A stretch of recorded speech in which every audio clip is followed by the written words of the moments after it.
All right, so we're gonna put in N Grin Boost and punch it. Whoa! Woo! Oh, mama.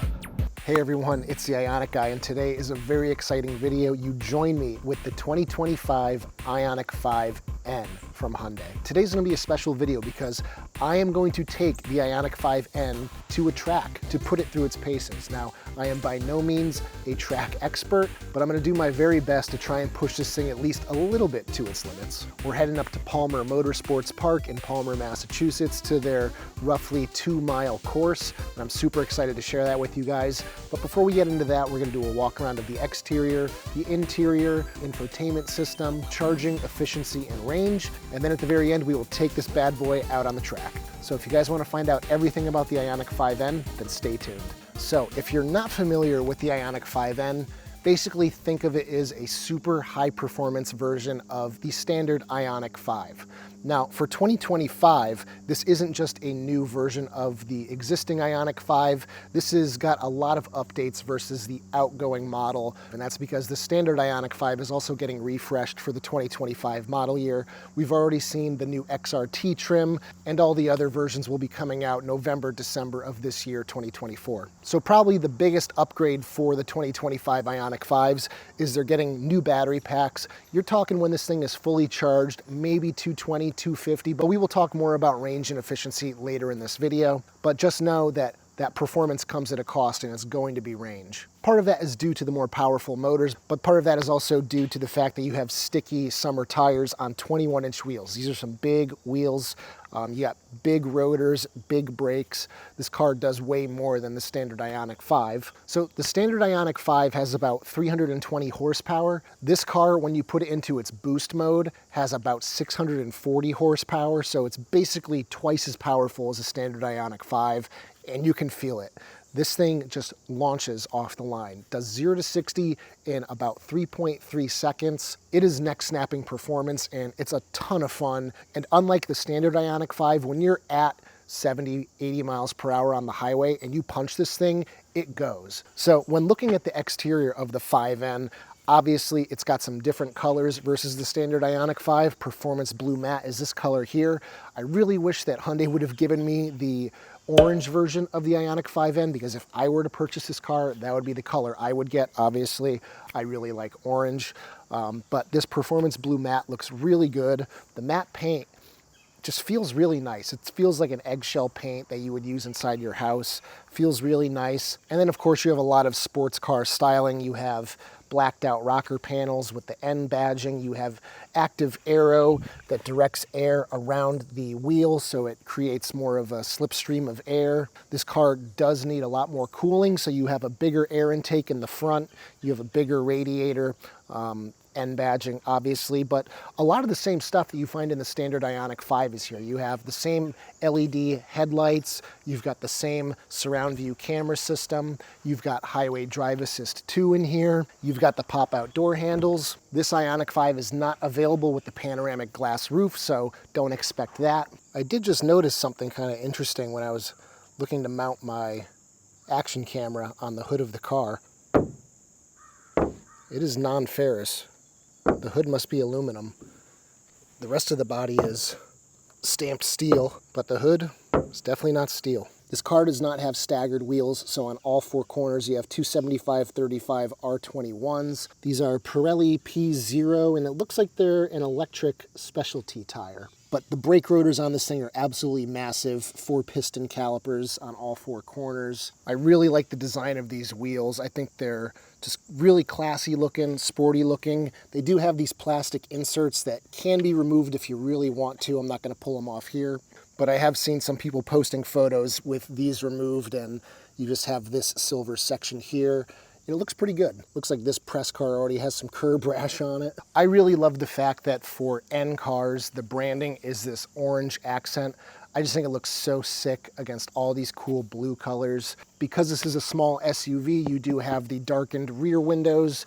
It even looks like the front might have a little bit of a tint, but it's not too much. Here in the back of the 5N is where you're going to see one of the other biggest changes for the 2025 model year, and that is the addition of a rear windshield wiper. This also does have a sprayer, so you can spritz the window to clean it. Very welcome in my opinion. You do have a high V-shaped brake light, which is kind of cool looking. You've got the matte black Hyundai badges, blacked out Ioniq 5 logo, some more orange. And then in the back of the car, you have a really fancy looking diffuser with the kind of N checkerboard pattern, which looks really slick. And then you have all the standard rear lighting, like in the top Ioniq 5 Limited here in the United States. This down here is just a reflector. It doesn't actually illuminate. Backup camera, rear parking sensors, pretty standard stuff. Now, some of you who regularly watch my videos might know that I was saying that there's going to be an N-line version of the Ioniq 5 for 2025. Not N version, N-line. That's basically a base model Ioniq 5 with some of the exterior styling of the N high performance version. And Hyundai just released the lineup for the 2025 Ioniq 5 in the United States. And curiously, there's no N-line. Korea gets the N-line, Europe gets the N-line, but in North America, it seems like we might only be getting the more off-road focused XRT version, which is a big letdown because I really do think the styling of this N is really cool, and I love driving this car, but I don't really want all that extra power that I'm not going to use on a daily basis. I would rather have better range overall for road trips and stuff, so I would like to get better range but still have some of the styling of this car, and unfortunately it doesn't seem like we're getting that in the US, so that's a bit of a letdown. Now, if towing is your jam, don't expect to do it with the 5N. Even though it has plenty of power to do so, there's no easy way to mount a trailer hitch here just because of that rear diffuser. And you also can't install trailer light wiring on this car. It does not come pre-wired for that harness. So if towing is your thing, you're going to want to look at the standard Ioniq 5. Something else that's improved for the 2025 Ioniq 5N is this whole charge port fixture. Unfortunately, something I noticed is that the door doesn't open nearly as wide as on the standard Ioniq 5. So if you're standing right next to the car, you really can't see the charge port unless you crouch down. That's kind of annoying. But regardless, they did put a little LED light in here so you can see it better at night. This button is much clickier now, which is very welcome because a lot of owners of the 2022 through 2024 Ioniq 5 had issues with this button not working. When you do press on this little pad here to open it, you can just hear that click. And it's just really reassuring when you press that button, you can actually hear it actuate. Now for the standard 2025 Ioniq 5s, they are getting the North American Charging Standard charge port, which is basically the Tesla charge port. And at least for 2025, the Ioniq 5N is still utilizing CCS1. So it'll be interesting to see if for the 2026 version of this car, they move this over to the NACS charge port as well. But that remains to be seen. Something else I noticed is that there seems to be active cooling going on around the DC pins here. So you might not be able to hear it, but I can hear and feel air coming out of this area around the DC pins. So they might be pumping AC into this section to help keep the pins cool during DC fast charging. But I haven't read anything and I haven't had a chance to talk to the engineers about that. It could honestly just be a leak in this area of the car, and then the positive pressure from the air conditioning system is just finding the path of least resistance, and it might just happen to be those pins. They also redesigned this little flap here, and it's much easier to pull out versus my 2022. Now, getting under the hood of the 5N, the first thing you're going to notice is no front trunk. You have this big piece of plastic here where the front trunk would be, and that's because this car has bigger inverters, bigger motors, so all that eats up into the vertical space here, so no front trunk, which is understandable. Looks like they're utilizing the same lead-acid battery that they're utilizing in the standard Ioniq 5. But what is nice to see is that they have eliminated that second high conductivity fluid coolant loop, and now we're down to a single loop. So at 35,000 miles, no expensive flush of that system. So that is really nice to see. And all 2025 Ioniq 5s will no longer have that second cooling loop. So that's good. You have some added steel up here on top of the shock towers, which I guess helps with rigidity or from preventing that from blowing out the top. I'm not really sure. Just like the standard Ioniq 5, you do have some sound dampening here on the underside of the hood, which definitely contributes to that really quiet interior. Beyond coolant and windshield washer fluid, the only other fluid you have access to is brake fluid right here. But that's about it for under the hood. All right, so now we're here in the Ioniq 5N, and let's start with the seat. So I'm a big guy. I'm 6'2", over 250 pounds. And honestly, the seat hasn't been as bad as I thought it would be. When I drove the Kia EV6 GT, I found that seat horribly uncomfortable for someone of my size. And I'm happy to report that the Ioniq 5N seat is actually better for larger people. The seat bottom feels a little bit wider between the bolsters, and the rear bolsters on the back of the seat actually feel pretty comparable to the standard Ioniq 5. Now, because this does have sport bucket seats, you don't have adjustable headrests. For me, I would be much more comfortable if I could push the headrest forward maybe 4 inches or so. But it is fully manual, up and down, forward and backward, and recline. There's no lumbar adjustment, but they are heated and ventilated, so that is nice. The center section of the seats is actually Alcantara, which is a brand name I learned. I thought it was just a general term for this kind of suede that you see in cars often, but no, it's an actual brand, and it is widely known as being the best brand. So you've got really nice seats in the Ioniq 5N. The seat travel, though, really doesn't go too far back. So my feet are pretty comfortable at 6'2". If you were like 6'5", 6'6", it might feel a little scrunched up. I could imagine you feeling like you're a little bit too on the dashboard.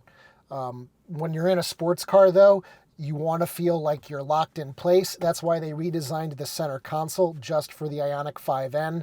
So you have this padded section here that when you're taking turns, you brace your leg against that so you're not shifting too much. And all around, I don't really feel that it's encroaching on my leg or anything. The padding there definitely helps. It's not hitting my kneecap or anything. I love this steering wheel. I love the perforated leather. I love the look of it. I think it is just a really great steering wheel. The buttons all feel really nice. The knurling on the selection wheel and the volume wheel feel really high quality. You got the 2 N buttons here that you can kind of customize to do certain things here. It activates the sounds. I'm not a big fan of that, but you've got the paddle shifters on the back. I do wish there was some knurling on the back side. My 2022 Ioniq 5 does have some knurling, so it just feels a little grippier. Here they're just completely smooth. They don't feel as nice as my 2022, so that's a little unfortunate. I feel like that would have been a great spot for that. The thickness of the wheel is good for my hand size. It's not flat-bottomed or flat-topped. The Ioniq 5 is a little bit flat on the bottom. It is a 3-spoke design, which I'm not the biggest fan of. I really like the 2-spoke design in my Ioniq 5. Now, besides the seat, the steering wheel, and the center console, pretty much everything else in here physically is more or less the same as my 2022, so I feel really comfortable. You have the same big, long armrests on the door panels. These doors are very wide because of the car's long wheelbase. The upper panel is nice and soft. The dashboard is nice and soft. You've got the gear selector on the steering column here. You've got all the same climate controls right here. And they have added a few more buttons to this row right here. So you now have a setup button, which is pretty nice to be able to quickly get to changing your settings. I do like that. Over here on the other side of the steering wheel, I am happy to report too that they have now added a charging port door opening button, so you can do that really easily. That was something that really annoys me in my Ioniq 5. You've still got the same section here to the left of the driver's display that you can put magnets on. So here I have my magnetic eyewear holders for my sunglasses. It's a really quick and easy place to stick your glasses because, again, just like my Ioniq 5 from 2022, there's no overhead sunglass storage bin. I do like the fact now that they changed that section to be black fabric, and then the shroud around both screens is now all black versus the white in my 2022 Ioniq 5. I think this looks better in general. I remember when the Ioniq 5 came out, the fact that this was all white was very controversial. A lot of people really didn't like that look, and companies like Best EV Mod started putting out black appliques that you could put on there to black it out. Down on the floor, the dead pedal, the brake pedal, and the accelerator pedal all have this really cool checkered pattern. I really like that. The checkered pattern also repeats here on the door panel. Looks really nice. Everything in here has been blacked out. The stitching is all this kind of light baby blue. And then even here on the dashboard, you have that blue accent through the center of that. Now, talking a little bit more about this center console, you do have a wireless charging pad right here. And that is important because you now also have wireless Android Auto and Apple CarPlay. So you don't need to plug your phone in anymore. You can just slap it down there. It automatically connects to the car. Couple USB-C ports right there. Another USB-C port right here. 12-volt, 180-watt cigarette outlet right there. And then you've got a button for your surround view camera as well as your parking sensors. Down here, you do have 2 cup holders with this quick release button that opens it up or closes off the area for the cup holders. So if you want 2 cup holders, you have 2 cup holders. If you only want one, you only need one. The only problem is they don't hold big water bottles. So here you can see my 3D printed cup holder enlarger that will allow you to place a large 40-ounce water bottle right there and kind of hold it in place. And then there's also a little bit of storage deeper in the center console right here. Now the armrest here does flip up, but it's very small. It doesn't slide forward or backward. It doesn't lift up or anything. It's just a small little cubby that you can toss some things in. But it is fairly nicely padded. The glove box is exactly the same as my 2022 Ioniq 5. It's basically just a big square. I don't really use mine in my car very much. Passenger seat is all the same as the driver's seat, so all manual controls, heated and ventilated. And of course, we have all the same ambient lighting in here, just as in the other Ioniq 5, so it's around the speaker grills. And all around it just looks pretty good at night. You have a traditional mirror up top with home link buttons. It's not the digital mirror like you find in the Ioniq 5 Limited. Blue link button, capacitive light buttons. You can turn the lights on with this button. If you got a mirror, manual light. In general, it's just a very comfortable cabin. Good visibility out the front, good visibility out the back. Of course, we do have the rear windshield wiper here, so you do get an added switch for turning that on and off. That about does it for the front seat of the Ioniq 5N. Let's check out the back seat. So now we're here in the back of the car, and you can see, even with this seat all the way back in its tracks, I still have plenty of knee room. This is where the Ioniq 5 really shines, is rear seat comfort for your passengers. I've got plenty of room under the front seat to stick my feet. So all around, great space for bigger people. You do have a folding center armrest with 2 cup holders. The door panels back here, all soft touch. There's no stitching in the back. You do have the ambient lighting. You do have an air conditioning vent right here. There's also vents under the seats for your feet. And then window switch, which is currently locked out with the child lock. Let's disengage that. Even the rear seat windows are double glazed, so it's going to be nice and quiet back here.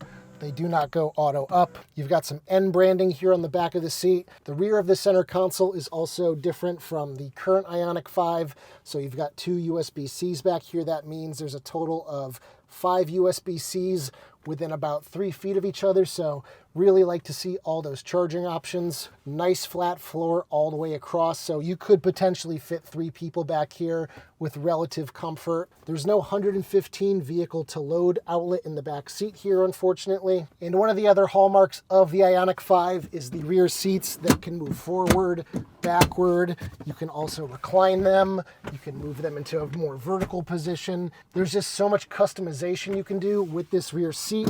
So I really am a big fan of the Ioniq 5 for that fact. Dome light, blank handles, which you're gonna need if you're a passenger in the back seat of this car. These rear headrests do move up and down, which is nice. The center seat also has an adjustable headrest. The rear seats here are not heated or anything, but they do feature that suede insert in the center section. And then it's the leatherette on the outside edges and the center section here. If I recline the seat, I've got maybe 2 inches of headroom. It's not hitting my head or anything at all. And then if I move the seat back up into a more vertical position, I can sit here and I've got about, the same about 2 inches, maybe 3 inches of headroom. The headliner is completely black. There's no sunroof, no glass roof or anything. So it is a little dark in here, but for a sporty car, that's what most people are looking for. So that's the back seat. Let's check out the trunk. Here in the back of the car, you're not going to find too much that's different between the 2025 Ioniq 5N and the standard Ioniq 5. So you will see in the back here, you do have an LED light. You do have fold-down seats. Unfortunately, there's no way to actuate that from the back of the car. So if you do want to put the seats down, you have to go to each side and then pull this lever, and then they will fold relatively flat. You've got 4 cargo tie-down points, one here, one there, and then the opposing side as well. Unfortunately, there's only that one light. There's not dual lights in the back here. You do have sections here for your cargo cover to mount. Here is your emergency charging port release. So if your connector or whatever gets stuck in the charge port, you just pull on that and then you can remove your charger in a pinch. Now here under the floor, you will see you have the big subwoofer because this does have the 8-speaker upgraded system, tire mobility kit, level 1 charger back here because there is no front trunk on the car. So anything like this, you need to store under the floor here. You can put this cover in a upright position, just like so. You can see some N branding back there. There's an okay amount of space under there, but the sub does take up a good amount of it. Up top, you got your shut button and the reverse camera. For comparison's sake, I did take the 5N on my standard loop range efficiency test course, which is just under 50 miles. Perfect weather, there was no wind, it was 77 degrees out. I did also put the car in track mode, which brings the battery temperature up to its optimal performance. So I think that is about 75 degrees. All the tire pressures were set to manufacturer specifications. And then we head out on the highway and we do about 70 to 75 miles per hour. I set climate control to 72 degrees on auto level 1. We put the car in eco mode to disengage that front motor at speed. And then we head out on the highway and we do just under 50 miles out and back. And on this loop, we averaged a speed of 71 miles per hour over 40 minutes. So at 2.7 miles per kilowatt hour, this is third from the bottom in all of my testing data. So the only 2 cars that did worse than the Ioniq 5N are the 2023 Kia EV6 GT and then the Genesis GV60 Performance. Now, those both averaged 2.6 miles per kilowatt hours. When you factor in the battery capacity of 84 kilowatt hours, that will give you a range of about 227 miles from 100 to 0 at those speeds. Now, if you are on a road trip and you're going from charger to charger, going 10 to 80%, that 70% range in the middle that you'll be utilizing is about 160 miles. And this is third from the last in my testing, so definitely not the best road tripping vehicle, but this car does charge extremely fast, so you could still make decent time, but your range just really suffers at speed. Now, I've got to apologize for this, but I haven't taken my regular Ioniq 5 on this loop, so I don't have that number, but I did just take it up to Quebec City for a 900-mile road trip, mostly at 65 miles per hour and a little bit above in certain sections, but I averaged 3.5 miles per kilowatt hour. So you're talking a big difference between the 5N and the standard 5 in terms of efficiency. Now, just for reference, my Hyundai Ioniq 6 SE rear-wheel drive at the same speeds can do about 4 miles per kilowatt hour on the highway. So the difference is really stark. So another new feature with the Ioniq 5 for 2025 is the fact that you do have CCNC in here. This is Connected Car Navigation Cockpit. It's their newest software. It has a new processor. It's very fast. It's a little redesigned. You do have this drop-down shade from the top, like on an iPhone or an Android phone. All around, it looks pretty good. I like the simplistic icons. You do have wireless Android Auto and Apple CarPlay. Hallelujah. So that is really good. It's now starting to get some more features like Hyundai Pay. Now, specifically to the N version of the Ioniq 5, you have this whole new tab called N Mode. And let's talk a little bit about that. I'm not going to get too into it because there's honestly so many settings in here. It would take me an hour to talk about all of these separately. But basically, if you're going to take this into a track, you have all sorts of things you can do in here. You have torque distribution. You can say, I want 100% of the torque to go just to the rear wheels of the car, 100% to the front. You have different circuits here where if you live near one of these tracks, Atlanta Motorsports, specifically out here, Lime Rock Park is located in Connecticut. But you have these tracks in here. I guess it will show you on that track and give you some warnings about turns and stuff. That's kind of cool. If you press down on the accelerator pedal or the brake pedal, you can see what percentage. You can do a lap timer if you want to do that. It can start automatically, or you can do it manually. You have 0 to 60 acceleration in here, so you can test that. But there's a bunch of settings for the track and pedal. It gives you a nice explanation of everything. It gives you warnings. You'd have to read the manual to really know everything that all these are doing. So if you're So if you're unsure of what something is, when you go to turn it on, it gives you a warning. And then if you click on it again, you can click tutorial and it'll explain to you what exactly it's doing. So for N pedal, 3 levels of regenerative braking are selectable. When you release the accelerator pedal, a series of rapid decelerations provides enhanced load transfer and tuck-in response. So as somebody who doesn't regularly drive on a track, I don't really know how that benefits me, but it sounds like it does. So I will trust their explanation there. N race, N drift optimizer if you want to do drifting. N battery is, say you're going to take it to a track. And if you notice, one of these buttons is grayed out. If you click on it, it explains to you what criteria have to be met in order to use that mode. The reason it was grayed out is because the car was in accessory mode. It wasn't fully powered on. So now if I go to track mode, it says it's going to take 8 minutes to bring the battery temperature up to between 68 and 86 degrees Fahrenheit. So that's pretty cool. It's basically like battery preconditioning for whatever you're about to do. If you're going into drag mode, it will bring it up between 86 and 104 degrees because I guess the battery needs to be warmer for peak performance there. So that says 26 minutes. So it's battery preconditioning, but for the track instead of charging. Now from this screen, if you swipe over again, here's where you get into some of the customizations for the 2 N buttons located on the steering wheel. So for custom button 1, you can change the motor responsiveness. You can have it in Eco, Normal, Sport, or Sport Plus. We'll leave it in Sport. You can adjust your steering feel between Normal and Sport Plus, the suspension feel, the electronic limited slip differential, ESC, and then the active noise that is generated in the cabin. So if you want to listen to your car kind of revving its engine when it's not, that's kind of cool if you're into that. You've got a G-force meter, and N launch control, which is if you want to do the fastest possible 0 to 60 in the car. And then over in performance options, you have even more stuff. You have road grip level you can set. You have the simulated shifting, settings for active sound, so you can turn on supersonic, which they say emulates a fighter jet, evolution, which they call a futuristic high-performance electric vehicle sound. And then ignition, which is the most like a gas car, but it kind of sounds a little video gamey, a little techy. It's kind of cool. And battery preconditioning. All that stuff kind of lives in this screen too. You get a little explanation when you look at it in this view. But all around, if you're into driving one of these cars on a track, you're probably going to love playing with all these settings.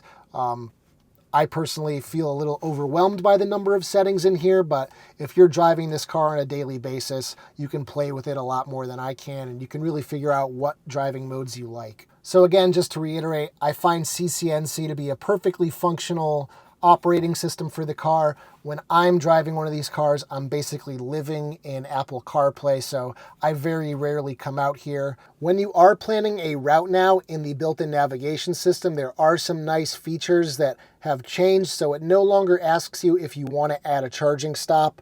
It's just automatically going to do that because you're driving in an EV, and obviously you want to plan charging stops. But after you plan a route, if you click on this, you will then see your route. It'll kind of tell you a basic idea of what your charging situation is going to be. So at first charge, it's going to be 36 to 69%, which will take 12 minutes. Next 19 minutes tells you the charger power. So you can see 350, 150, 350, 350. What's also nice now is it does show you real-time availability at the station. So that's that little 2 of 6. That means there are currently 2 chargers available at that destination. So that is kind of cool to see. And then over on the left here, you'll see that layout again.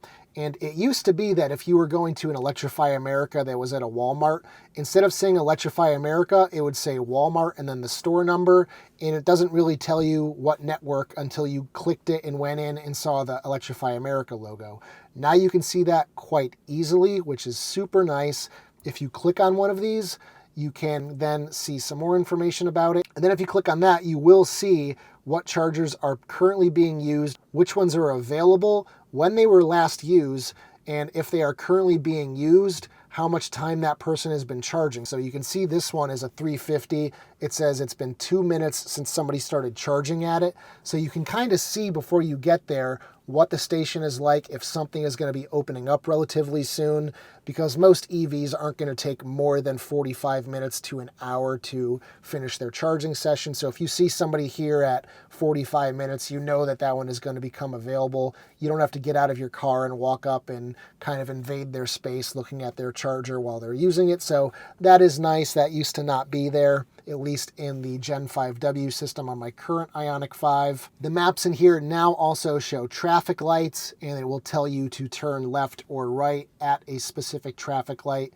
Didn't used to do that. Now, with these charging stops, I'm noticing that they all say stop and charge at 20% state of charge. I have noticed with the recent September update to my current Ioniq 5, it does go down now into the between 10 and 20% range. So I do like that. I'm not sure why CCNC here is still not going down that low, because on a road trip, I want to show up with 10% or even less state of charge at a station.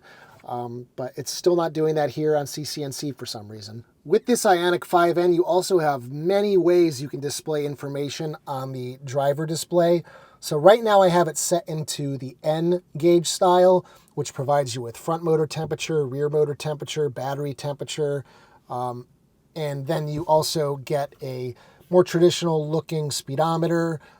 If you go into one of the N modes, you can have it display revs instead of speed. Speed's down there in that little digital gauge. And it's just a fun way to view information in the car.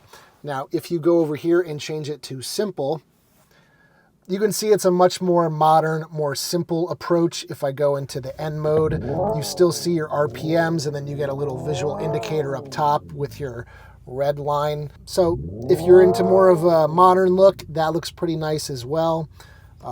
And then over here, you can go to classic, and then that just gives you a speedometer on the left and then a charge power gauge on the right-hand side. If you go into N mode there, that also changes into a tachometer. So you've got a lot of different options here. It's nice that they're giving you the options, so I do really like that. All right, so we just got to the station with 11% state of charge. I just plugged in. This is a 350 EV Go station. It's showing 19 minutes to 80%. You can see we've already ramped up to over 200 kilowatts. It's nice weather today. You can see it's 83, so the battery is like right where it should be.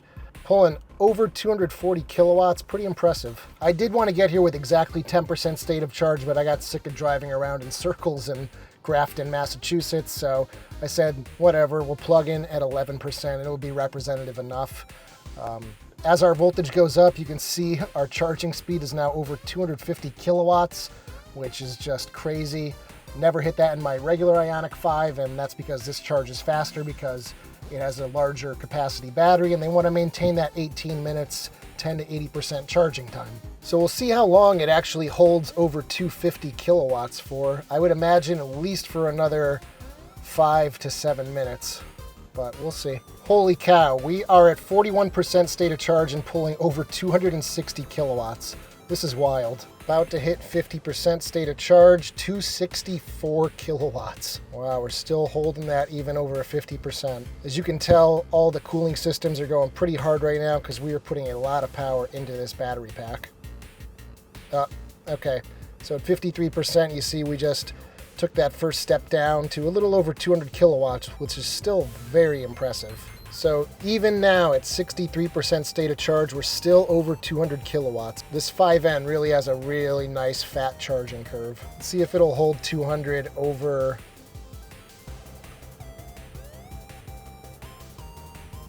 Okay, so just dropped below 170 at 64% state of charge. All right, so we're closing in on 75%. We're still at over 120 kilowatts. We'll see if it maintains that up to 80. All right, so we're about to hit 80%, and we just dipped below 100 kilowatts. This thing has got such an amazing charging curve. All right, there's 80%. So I just checked the screen recording of Car Scanner, and it was almost exactly 19 minutes from 11 to 80%, which is in line with any other eGMP car, so that is really awesome to see. It certainly doesn't make up for the lack of range, but it's definitely something to be happy about. All right, guys, so we are at Palmer Motor Park in Palmer, Massachusetts. I'm heading out onto their track for the first time ever, and the first time I've ever driven on a track, period. So what I'm gonna do, I'm gonna put it in N mode, which is the custom mode. And we're just going to go ahead and bring it up to speed here. I'm not gonna use any of the fancy shifting or anything. I just want to get a sense of what it's like to drive in normal EV mode. All right, so here we go. I'm a little nervous, not gonna lie. Pretty cool track, really twisty, really turny. Oh man.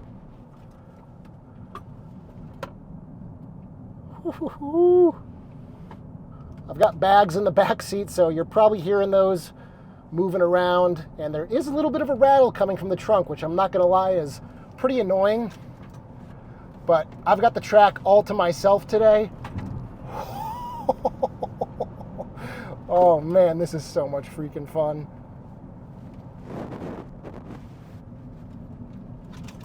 Now,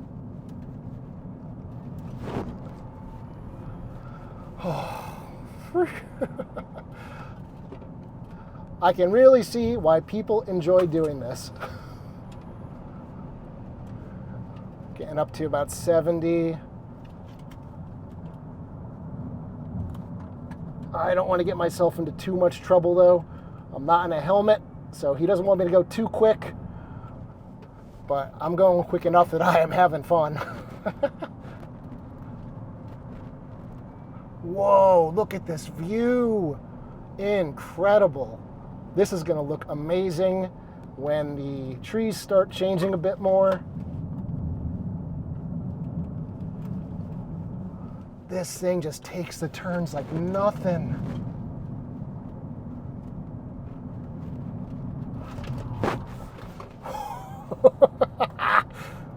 Oh my God, this is the most fun I have ever had in a car. But I'm just kind of getting a feel for the track because this is the first time I've ever driven on one before. And we're coming around to the straightaway here. I'm gonna punch it going through there.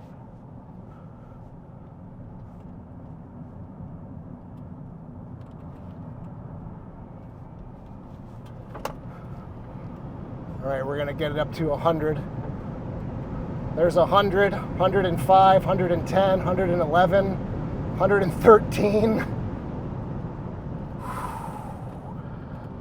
Man.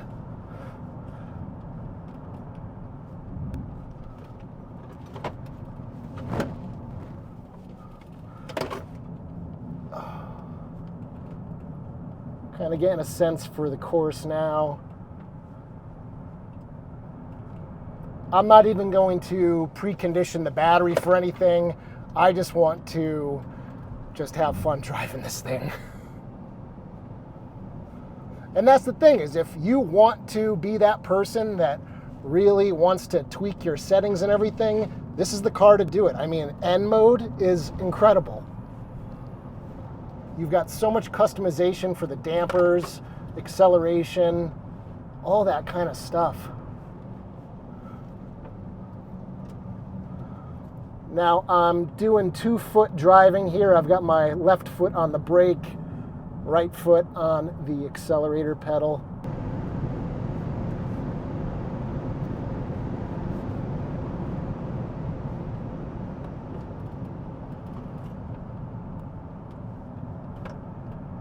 These tires just have so much grip. Oh man.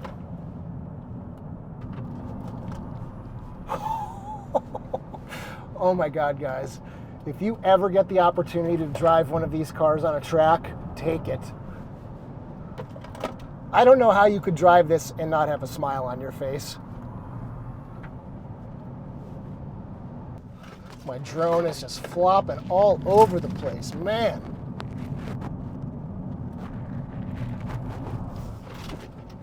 Get a little drift going there. All right, we're going into N Grin Boost again. Whoa.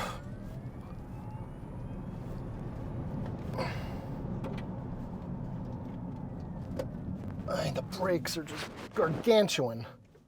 All right, I just put it into Sport Plus, which I guess I wasn't in. I thought I was, but I clearly was not.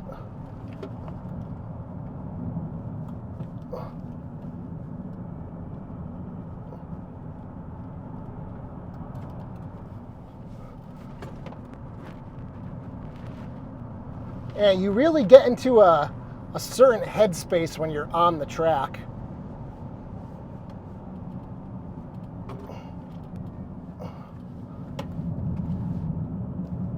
I could not imagine being a race car driver, to be perfectly honest. The thought of like having other cars like right on top of me right now is honestly kind of terrifying. And I haven't gone off the course once yet, so I guess that's a good sign.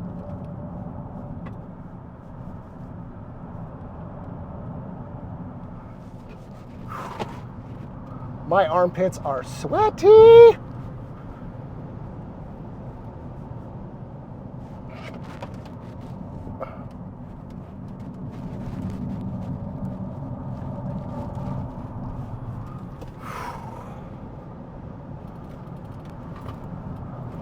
Hope my camera's still on top of the car too.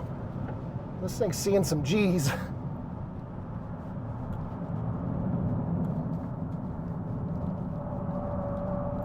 There we go. There's getting those tires sideways and squealing a bit.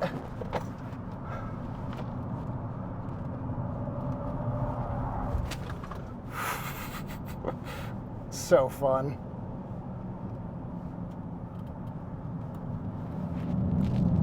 Ooh, got out from under me there a little bit.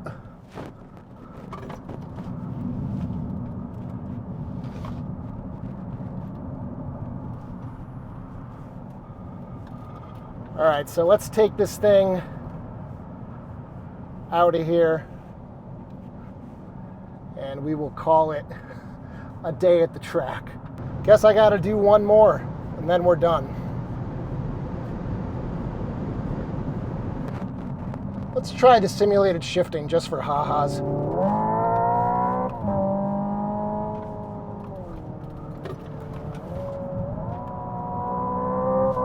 Oh! Was not expecting that.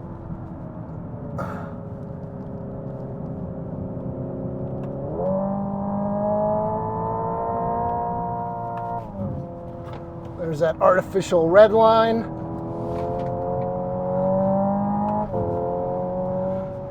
Yeah, this could be kind of fun.